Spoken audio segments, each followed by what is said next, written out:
Oi, aqui é o Michael da Despinet e do curso Como Fazer Isenção.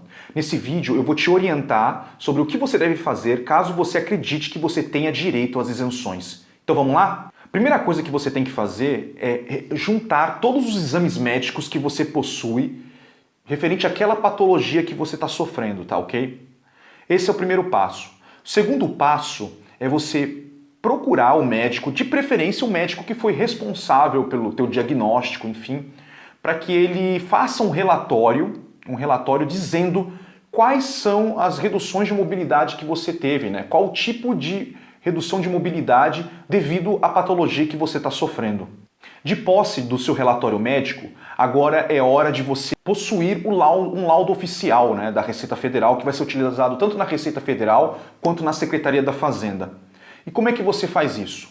Eu sempre aconselho que a pessoa procure um profissional na área de isenções para poder verificar se ela tem ou não direito de posse desse relatório médico. Porque o profissional de isenção já está acostumado com vários casos, tanto de deferimento quanto de indeferimento. Ele vai verificar esse laudo médico, ele já sabe tecnicamente quais são as informações importantes que devem constar nesse laudo, e aí se ele ver que falta alguma coisa ou tem alguma coisa a ser corrigida, ele vai te orientar para que você corrija isso, faça um novo relatório médico junto a esse seu médico que é o responsável, né, pela avaliação desses exames que você fez. O escritório de isenção, ele vai fazer o seguinte, ele já vai verificar o seu relatório médico e ele vai entrar em contato com uma clínica que seja credenciada pelo Detran.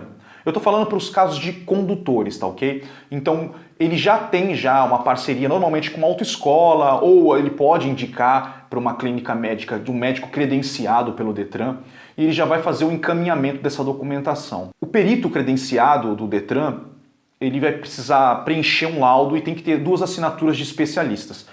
Ser credenciado pelo Detran, ser médico do Detran já é considerado uma especialidade. Existe, inclusive, um laudo específico para médicos credenciados pelo Detran. Muitas vezes, o laudo padrão do Detran e não da Receita Federal já é o suficiente para poder você procurar os direitos de isenção de IPI e ICMS. Quando você tiver passado por esse perito credenciado do Detran e já tiver com um laudo, você vai prosseguir agora para poder fazer a alteração da sua habilitação, tá ok? Então assim, dependendo do estado, normalmente você tem que fazer aulas no veículo que você vai precisar da adaptação. E muitas vezes a adaptação é simplesmente uma direção hidráulica e uma transmissão automática. E eu digo que a maioria dos casos é esse tipo de adaptação que precisa.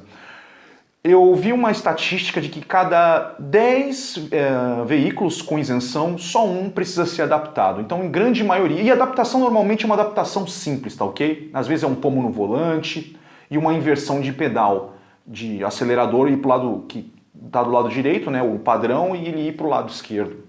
Normalmente é assim que funciona. Na autoescola, você vai passar por exames, tá ok? Por treinamento nesse carro especial, e você vai ser avaliado na banca especial do Detran da sua cidade. E aí sim, a sua CNH, a sua nova CNH, a CNH especial, vai ser emitida pelo Detran com as restrições necessárias de habilitação para você dirigir. E então, de posse dessa nova habilitação, já com as novas restrições e do laudo médico, você vai poder prosseguir com o processo de isenção. E os casos de não condutores? Precisa passar por todo esse processo? Claro que não.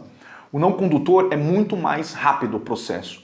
A parte dos exames médicos que eu já falei são importantes. Dos exames médicos vai ter que fazer o relatório médico. De posse desse relatório médico, a pessoa ela pode, junto com o formulário do SUS, aliás, o formulário da Receita Federal, ele pode ir procurar por um médico que seja credenciado pelo SUS.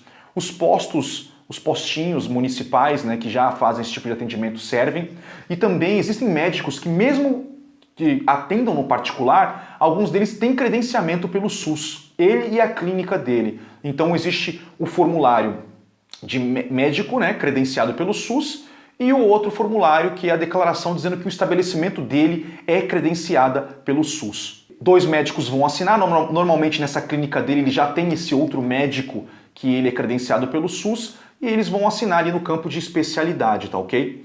Pronto, você já tem o seu laudo médico para não condutor e você já vai poder também entrar com o processo de isenção de IPI e isenção de ICMS. É isso, eu espero que eu tenha tirado as suas dúvidas sobre como fazer, né, a isenção, a primeira fase, na verdade, né, que é a parte do laudo médico.